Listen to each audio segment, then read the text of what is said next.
Co-working spaces, accelerators and incubators are all vying for the attention of startups.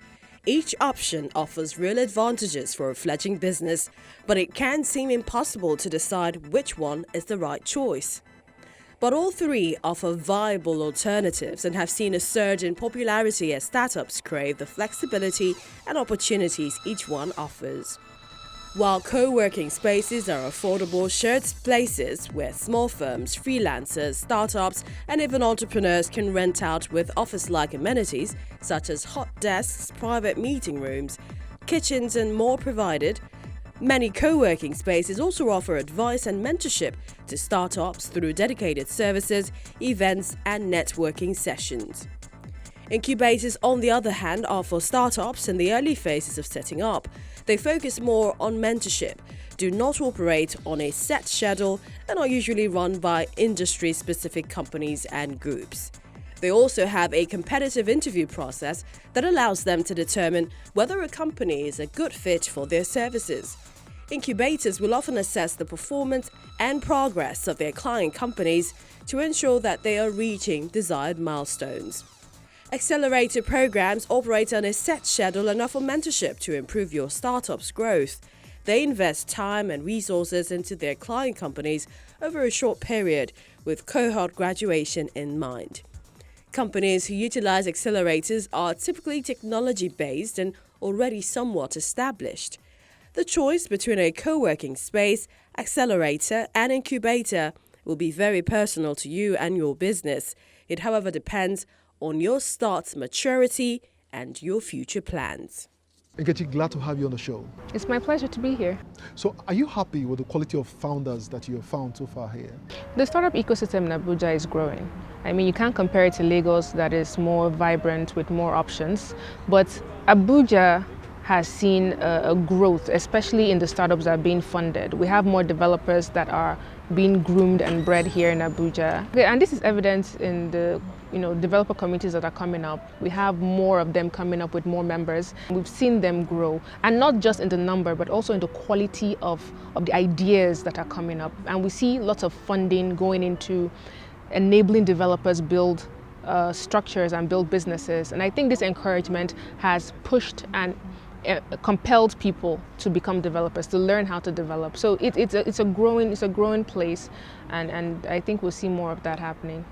Well, I'd like to get your perspective on this. How do you think we can deal with the issue of startups who start here and end up in Lagos? I don't think it's something that we should discourage or try to stop, because you might be building a solution here in Abuja and your market's in Lagos, so you'd have to go to Lagos. Or you might be building a solution and you would need to test it in Lagos, because Lagos has a larger market sample size for you to test with. So I feel like it's something that would happen, and we shouldn't try to discourage it. Plus, Lagos has a more robust investor community than here in Abuja. So it does happen, and I don't think we should discourage it. But what we can do to help is for us to get more active here in Abuja, for us to encourage more people to build businesses, for us to encourage more investors to spring up in Abuja as well. I think this would help boost the startup ecosystem here as well. Why do you think that technology startups fail? Some of the reasons I've seen that startups fail is access to fund. If they don't have funding to help them build their product or to build their business, then they run out of money to cover their costs. Basic things like paying for the skills that they use, or the developers that are working on the project, or rent if they have office rent, or internet, basic things. So they need access to funding to help them build. Another reason that they may fail is a lack of understanding of the market that they're actually building in. Sometimes they're building a product and you discover that the product you're building does not fit perfectly for the market you're designing it for. Smart founders are able to pivot, they're able to redesign, they're able to go back to the drawing board and jig it a bit to solve the problem. But sometimes they go on and they build it, and then the market itself rejects it. So we see lots of that happening. You've built a product and there is no market for it, or you've built a product that people do not love. So I think those are some of the reasons that startups fail. Also, another reason is a lack of structure. When you're a one-man business or you're just two people, you may just build and go as it comes. But being able to build structure, a structure for hiring, a structure for strategy design, a structure for customer acquisition, every single thing. Most startups are very chaotic in their design. So being able to put structure in is important to help a business succeed. What are some of the challenges making it very difficult for startups to scale? Building a business is not easy.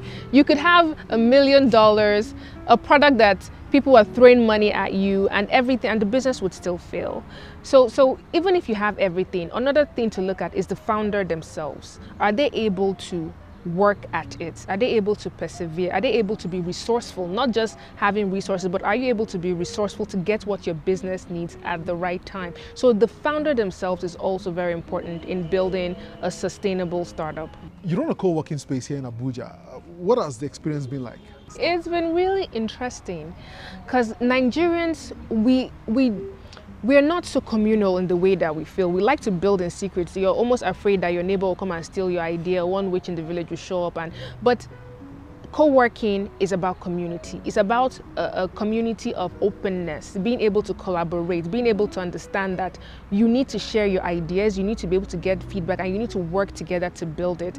And I feel that this is a trend that would continue.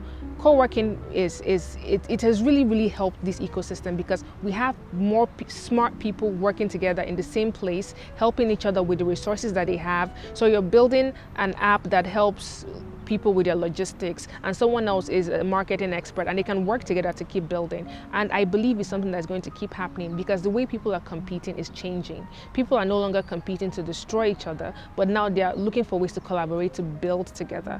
So that's been my experience in co-working, and I'm seeing that Nigerians are beginning to embrace and understand that collaboration is the only way to grow. Being able to build community and be a part of a community would give you support to build your business. What role do you think that co-working spaces are playing in helping to deepen innovation in the country? Yeah, co-working has become a place for developers, founders to come together and work together and to build together. Because building in isolation increases your risk of failure, it increases your risk of being frustrated and depressed with the journey. But having other people alongside you that are building, it's encouraging. So we see co-working has helped create different pockets of places where people can build with others. And the more we have these different pockets, the more we have founders that are being supported, founders that have people to collaborate with and work with. So co-working has really helped to deepen the startup ecosystem. In many other countries, government sort of serves as a bridge for co-working spaces to serve various communities.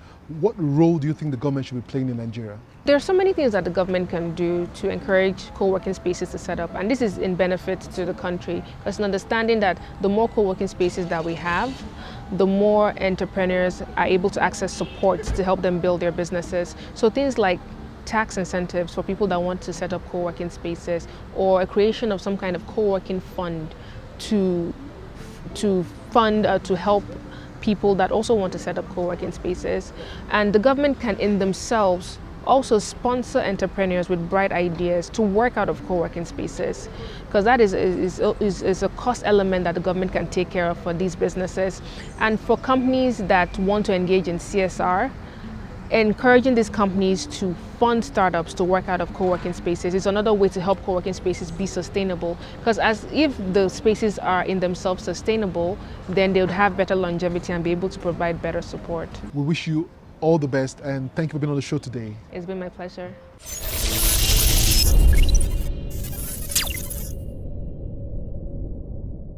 My guest has been Nkechi Oguchi, CEO, Ventures Park, which is part of the Ventures Platform Hub. I believe that her point on ways to support more initiatives such as hers should be considered, because these centers usually serve as the launchpad for the creation of new ideas and possibly new businesses. Today, Nigeria boasts of well over 100 co-working spaces, incubation hubs, and accelerators scattered across the country. But considering our population, we simply need more of them, and they should be well funded. It's a wrap on this edition of the show, but the conversation continues online. Join us on social media. Remember, you can see the entire show on the channel's TV YouTube account or by checking out cfablog.ng. For Tech Trends, I'm Chukwemeka Agbata.